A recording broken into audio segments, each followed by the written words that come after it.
पृथ्वी की उत्पत्ति कैसे हुई? पृथ्वी की उत्पत्ति में कितना समय लगा, क्या आप जानते हैं? आइए आज हम चलेंगे समय में कुछ पीछे और शुरू से जानेंगे हमारी पृथ्वी एक चट्टान के छोटे से टुकड़े से लेकर ग्रह बनने तक। तो आइए हम समय में कुछ पीछे चलते हैं।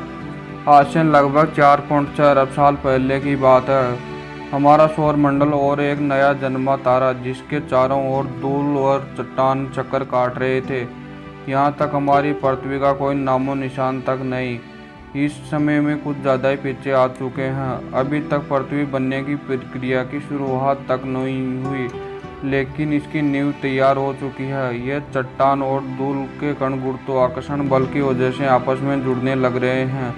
कई लाखों साल बाद एक बहुत बड़ी चट्टान के गोले के रूप में बदल चुके हैं, लेकिन हम इसे पृथ्वी नहीं कह सकते क्योंकि यह अभी बहुत ही गर्म है। यह आज के शुक्र ग्रह के समान है। आज से लगभग 4.5 अरब साल पहले की बात है। पृथ्वी की सतह पूरी तरह उबलते लावे के समान थी। इस समय पृथ्वी की सतह का तापमान लगभग 1200 डिग्री सेंटीग्रेड के लगभग था। इस समय ऑक्सीजन का कहीं तक नामो निशान भी नहीं।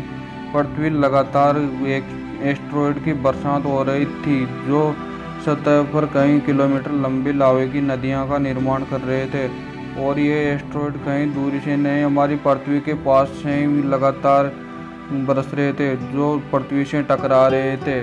ऊपर की तरफ देखिए, ये एक नया ग्रह जो तेजी से हमारी ओर बढ़ रहा है, यानी पृथ्वी की ओर बढ़ रहा है। ये करीब 15 किलोमीटर प्रति सेकंड की रफ्तार से और बाद में है हमारी पृथ्वी से टकराता है, जिससे हमारे चंद्रमा की रचना हुई। हमारी पृथ्वी चारों ओर से बहुत सारे चट्टानों से घिर चुकी है। इस समय पृथ्वी के पास एक शनि ग्रह के समान चक्रा बन चुका है जो बिल्कुल शनि ग्रह जैसा ही दिखाई दे रहा है। यह रिंग आज की पृथ्वी व चांद के बीच है, और दूसरा चांद के पीछे की रिंग से एस्टेरॉयड की लगातार बरसात हो रही है, लेकिन एस्टेरॉयड की असली बारिश अभी तक शुरू नहीं हुई है। अब यह रिंग गुरुत्वाकर्षण बल की वजह से एक 3000 किलोमीटर चौड़ी गोलीय पिंड में बदल जाएगी। और यहाँ देख रहे हैं हमारे चांद के जन्म के समय इसमें कोई भी दाग या धब्बा नहीं था, और यह अब हमारी पृथ्वी के काफ़ी नज़दीक है। इसकी वजह से हमें बड़ा दिखाई दे रहा है। इस समय में सरफेस गर्म लावे का बना हुआ है। यह पृथ्वी के नज़दीक होने की वजह से पृथ्वी पर अपना गुरुत्वीय प्रभाव डाल रहा है। करीब 30 लाख साल बाद की बात है। अब हमारे सूर्य में कुछ ऐसा होने वाला है जिसके बारे में आप सोच भी नहीं सकते।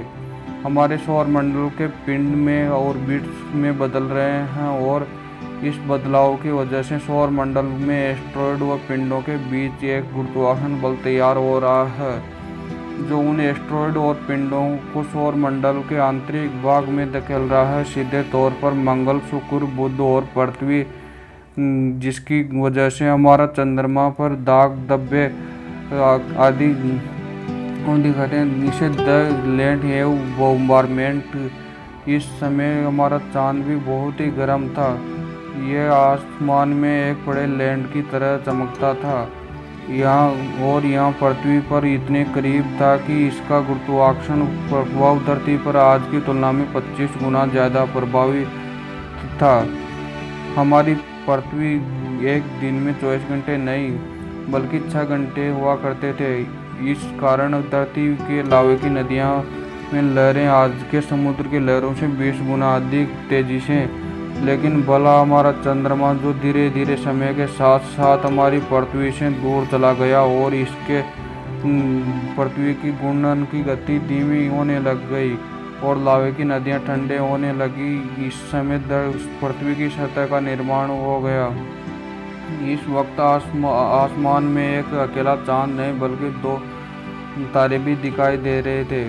वह दोनों असल में तारे नहीं थे, वह जुपिटर और सैटर्न सौर मंडल के आंतरिक ग्रह जैसे कि हमारी पृथ्वी, मंगल, शुक्र, बृहस्पति, यह सब रॉकेट लैंडर्स की तरह यह अधिक समय तक नहीं पिघले लावे की तरह रूप में नहीं रह सकते, बल्कि जुपिटर और सैटर्न असल में गैस के गोले थे जो आसानी से लंबे समय तक गर्म रह सकते थे।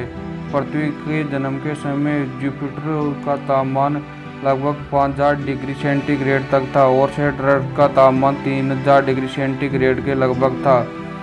जैसे साइंटिस्ट कहते हैं कि तारे का जीवन के साथ साथ चमकीले होते जा रहे हैं, तो इसका मतलब हमारा सूर्य आज से लगभग 30% कम चमकीला था। लेकिन 4 अरब साल की लंबी अवधि में यह ग्रह धीरे धीरे ठंडे हो जाएंगे। आइए चलते हैं पृथ्वी की ओर। पृथ्वी के वायुमंडल में पिघले हुए एक मीथेन गैस ही थी। केवल लेड बॉम्बारमेंट की बरसात के साथ लगातार कॉम्पैक्ट की भी बरसात हुई, जिन्होंने अपने साथ पानी को पृथ्वी पर परिवहन किया। इस पानी पृथ्वी पर ओशियनों का निर्माण किया और अब पृथ्वी के चारों ओर पानी से घिरी हुई थी। लेकिन अभी तक इस पर जीवन की बीज भी नहीं पाया गया। आखिर इसके बाद क्या हुआ था और पृथ्वी पर जीवन की शुरुआत कैसे हुई थी, इस पूरी कहानी को जानने के लिए अगले पार्ट को देखिए। अगर हमारा वीडियो अच्छा लगा हो तो प्लीज़ चैनल को लाइक एंड सब्सक्राइब कीजिए एंड अपने दोस्तों के पास अधिक से अधिक शेयर कीजिए।